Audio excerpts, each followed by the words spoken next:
Hey everybody, it's Charlene. Today I'm going to be making this beautiful card using some products from Honeybee Stamps. It's a little bit different in terms of colors, so I hope you guys like it. I'm going to start here with the vintage Flora background stamp. I've used this in a previous video. It is a beautiful background stamp, really loving it. And I'm going to come in here with some dark, almost navy blue. So I'm going to make sure and get the entire stamp covered.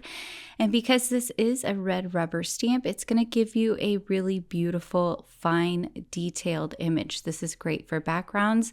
This also would be a really fun stamp to do some emboss resist with. So you could stamp it and then heat emboss and ink blend over the top.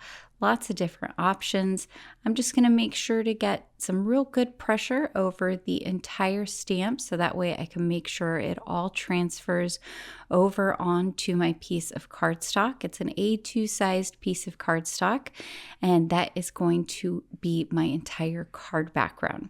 So you can see here when I pull up the stamp what a beautiful image that creates. Next here I've got a mini postcard die, and I'm going to cut this out 3 times from white cardstock, and we're going to dress these up a little bit. We're going to do that using the Postmarked 6x6 stamp set as well as the coordinating dies, and this is another set that I've used in a previous video, so be sure to check that out.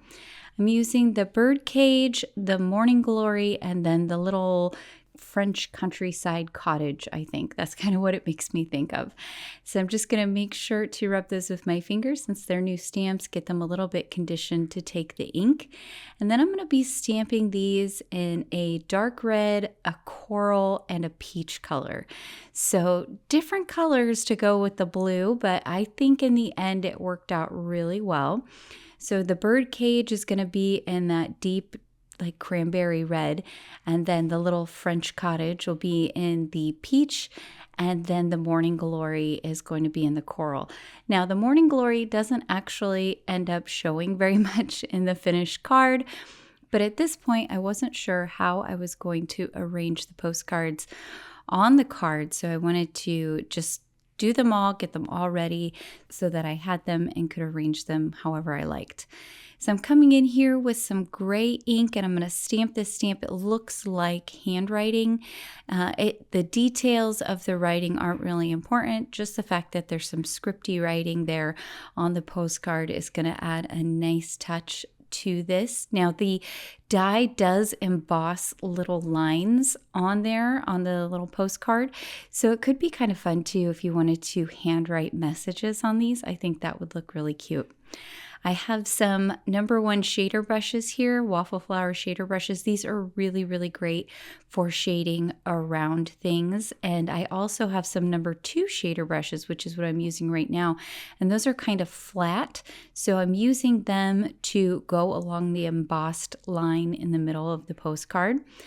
But with the number 1 brushes, I'm just tapping in my ink, tapping it off into the lid, and then going all the way around until I get the color that I like. Now, I do end up bringing the color completely over the left side on all 3 of these. I decided that I liked the look of having more color on the left-hand side of the postcard than on the right-hand side of the postcard. So you'll see that here in just a moment.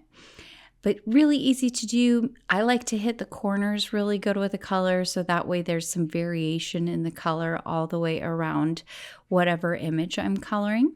And I'm going to do the same thing with that navy blue. I'm going to come in around the edge of the background and really build up that color so we get a little bit of a blue halo. Now I've taken 3 of the small postage stamps from the Postmarked stamp set. I'm going to stamp these out in a light brown. And I actually decided that I wanted more of a brown gray. So this is something that you can do. You can restamp as long as you're using a stamp positioner and layer on another color. So I have my brown, and then on top of that, I'm going to layer on the gray, and it's going to give me a very nice gray brown when I'm finished. I'm going to hold this up close so that you can get a look at these postage stamps. They're actually really cute. There's a little bird and a flower and a key, and they just look really nice. cutting those out with the coordinating dies. And then I'm going to glue all 3 of the postage stamps directly to the postcards. I think this is just a fun little extra detail, having the die cut that you actually glue on. Now, I messed up here and somehow I didn't hit record. So you guys are not going to see me actually glue the postcards onto the card, but you can see there what I did.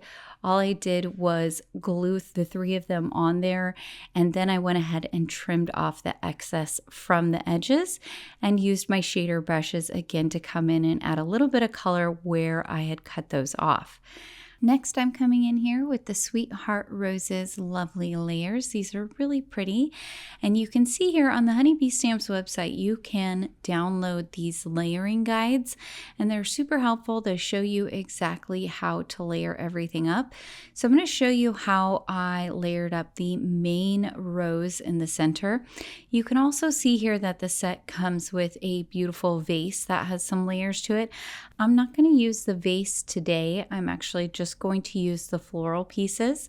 So the way I like to do my layering is I start with the second to largest piece and work my way backwards like that. I put the glue on the next smallest piece, and then I put it on top of the piece that is larger than that one. Hopefully that makes more sense here as you are watching this.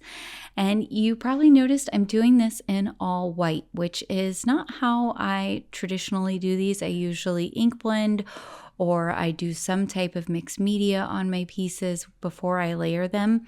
But because I had so much color going on with the bright pops on the postcards and that beautiful blue on the background, I thought it would look really elegant to just leave the die cuts in all white. I'm going to get my sentiment ready here, and so I'm using some of that navy blue ink again, and I'm going to create my own paper with it. I'm going to just let this piece dry.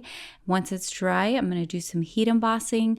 So I brought in my anti-static powder tool, going to make sure to hit that really nicely, and then I'm going to use some embossing ink here to stamp out a sentiment.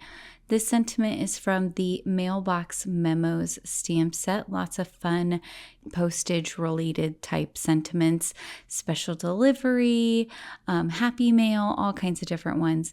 And so I'm going to heat emboss this with some bright white opaque powder and hit that with my heat gun there, and then cut it out with the coordinating die. Now I just need to pop up my beautiful floral that I created with those Sweetheart Roses, and so I'm adding some foam squares on the back of the main piece, and then I'm going to go ahead and put that right over the center, kind of a little bit towards the right and down from the center. Now I am going to kind of hold my sentiment there with it so that I can get a good sense of where it needs to go, because I know where I want my sentiment to be, and so if I can line everything up as I push down that piece, it makes it a little bit easier for me when I'm adding my sentiment. Now I have not attached the largest rose yet because that is going to go right in the center, and I want to make sure that I get it in the exact right spot once it's on the card. And so I'm holding my sentiment there again, trying to decide, do I want it up or down? And I decided to go kind of in between there. Added a little bit more foam squares to my sentiment, so now I can go ahead and pop that up as well. And since I didn't add any foam squares to the bottom part of those Sweetheart Roses, I don't have to worry about adding any extra kinds of things behind the sentiment other than the same kind of thickness of foam squares that as I used before on the other areas. So pop that sentiment up there. And then there's also a few little leaves that are die cut that you can add on. So I waited till the end and just added a few of those here and there. Now I can add some glue to the back of it and glue it to my card base, and that is going to finish off this card. I hope you guys picked up some tips and tricks today. Please be sure to like and subscribe, as well as hit that notification bell so that you'll know about future videos here on the Honeybee Stamps YouTube channel. Thank you for joining me, and I hope you all have a wonderful day.